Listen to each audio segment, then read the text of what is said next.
Well, hello, ladies and gentlemen. Welcome to the next video in our series of trinomial factoring. We're talking about simple trinomial factoring again today, but this is the special cases. I'm hoping this won't take as long as the last one.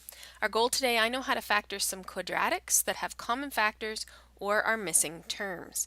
I'm just going to brush up on that term quadratics again, because occasionally I'm talking about quadratics and they say, what is a quadratic? Well, we've been talking about quadratics for a couple years now. Remember, quadratic just means that there's an x squared term.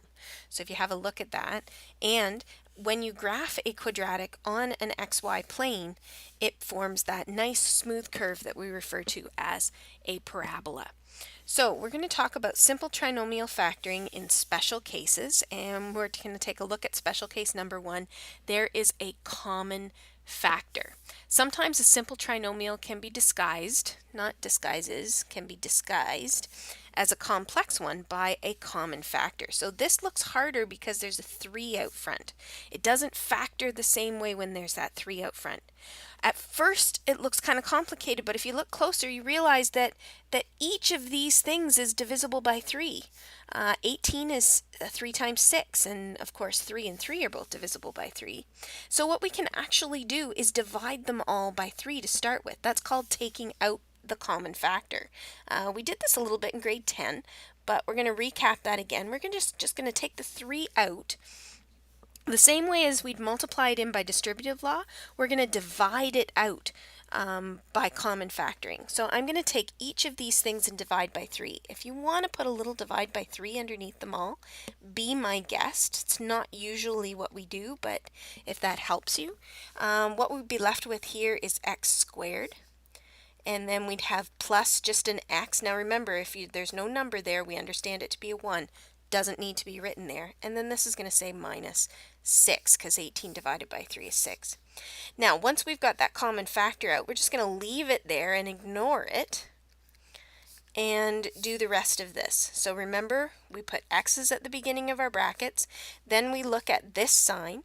That sign tells us that the two signs in here are different. So I'm going to put 1 plus and 1 minus.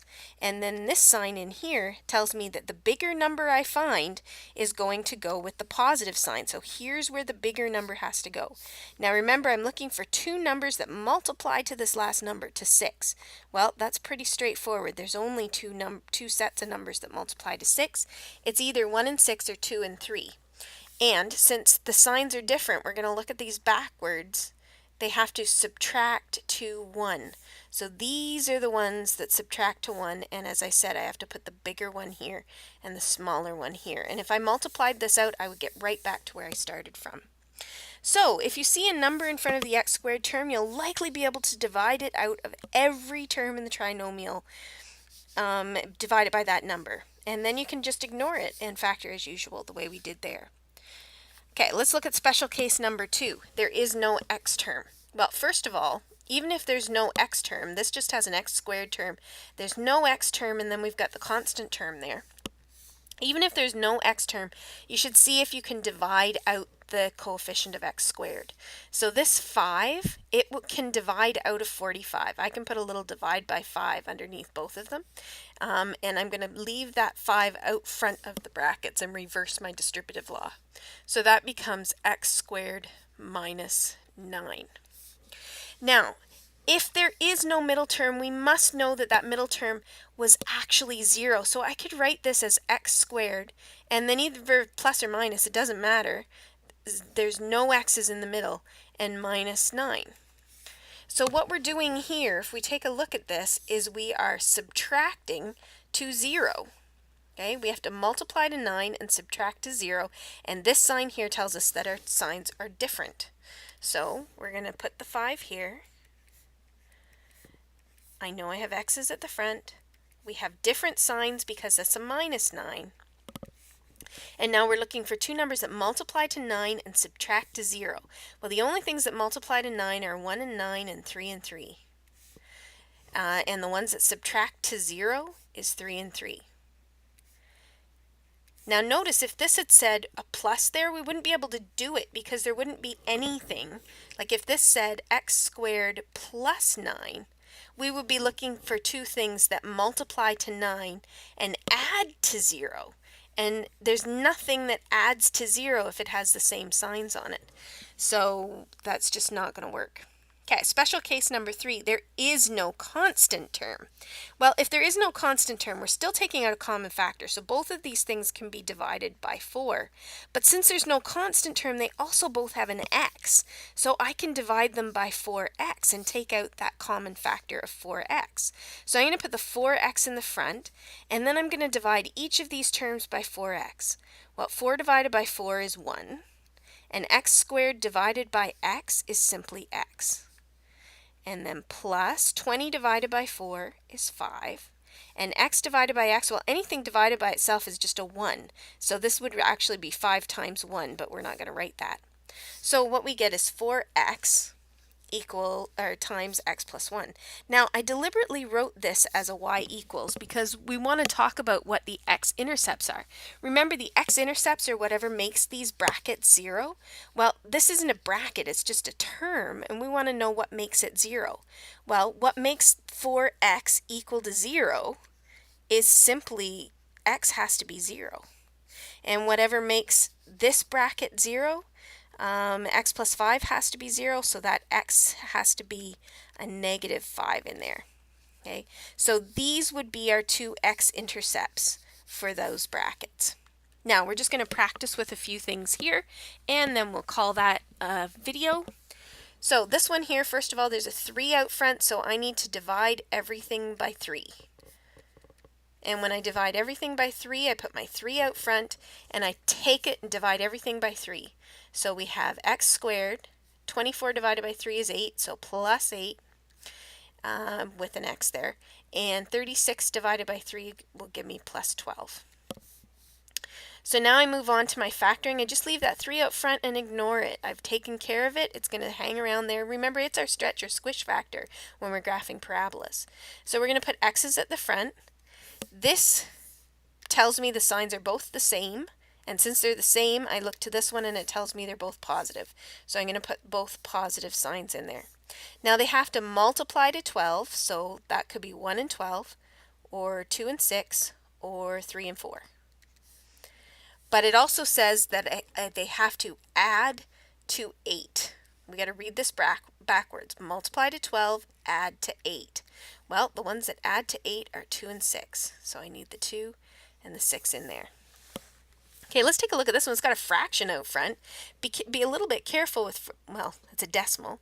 I'm going to take out that 0.5, but be careful when you divide by 0.5, because dividing by a half, this is basically saying how many halves are in 5? Well, there's 2 halves in 1, so there will be 10 halves in 5. And if you don't trust me, pull out calculator and go 5 divided by a half. Remember, we're dividing everything by 0.5. Now, 8 divided by a half. Dividing by half is actually the same as multiplying by 2, so it's going to be 16. Now that I've got that 0.5 taken out, I can factor the same as we did in the last lesson. I'm going to put down my 2 sets of brackets. X's go at the front. We're looking for two things that multiply to 16 and add to 10. Now, of course, since they add, our signs are the same, and this tells me they're both negative. So I'm going to put those in there. Put the 2 negative signs in there. And they have to multiply to 16 and add to 10. Well, what multiplies to 16? 1 and 16, 2 and 8, and 4 and 4. And here's the ones, here's the ones that add to 10. So 2 and 8, and we're done. Next, I'm going to take the 2 out. I'm going to divide everything by 2. So, and put the 2 out front, and that's going to give me x squared minus 5x, and then 48 divided by 2 is minus 24. Now, 24 has got a lot of factors, so this may take a little bit of thinking. Put down my 2 sets of brackets, x is at the front. What multiplies to 24? Well, we got 1 and 24, 2 and 12, 3 and 8, and 4 and 6. And that's got it, because 5 doesn't go in. Okay, so what do we know about the signs? Well, this tells me they're different, and this tells me the bigger number has to go with the negative. So they're different, and the bigger number is going to have to go here. So now let's read it backwards. I'm looking for them to multiply to 24 and subtract to 5. So which one subtract to 5? Oh, 8 and 3 subtract to 5, and the bigger one has to go here. Now this one, let's get rid of the 4. This is missing a term, so I'm still going to divide both of these by 4, and we're going to put the 4 out front, and that's going to give me x squared minus 25. But I left that space in there where the x term was just to remind you that this means there's no x's. So let's try and do it from there. We'll put down our 2 sets of brackets, put the x's at the front. This sign here means that our signs are different. So we got 1 plus and 1 minus. And I don't know where the bigger one goes because this is just a random plus. So, but if we think about it, they have to multiply to 25 and subtract to 0. So there can't be one that's bigger. They've got to be exactly the same thing. So what two numbers that are exactly the same multiply to 25? Well, that'll be 5 and 5. And the last one, one is missing the constant term out front. So since it's missing the constant term out front, remember we don't just divide by 6 on both of these things. We take that x out too. So we're going to put a 6x at the front of the brackets, and when we divide, 6 divided by 6 is 1, and if I have x squared and I divide 1x away, I'm left with a single x. 30 divided by 6 is 5, and if I divide the x's away, they're gone. And that's it. We're done once we take the 6x out. And that is it for this video.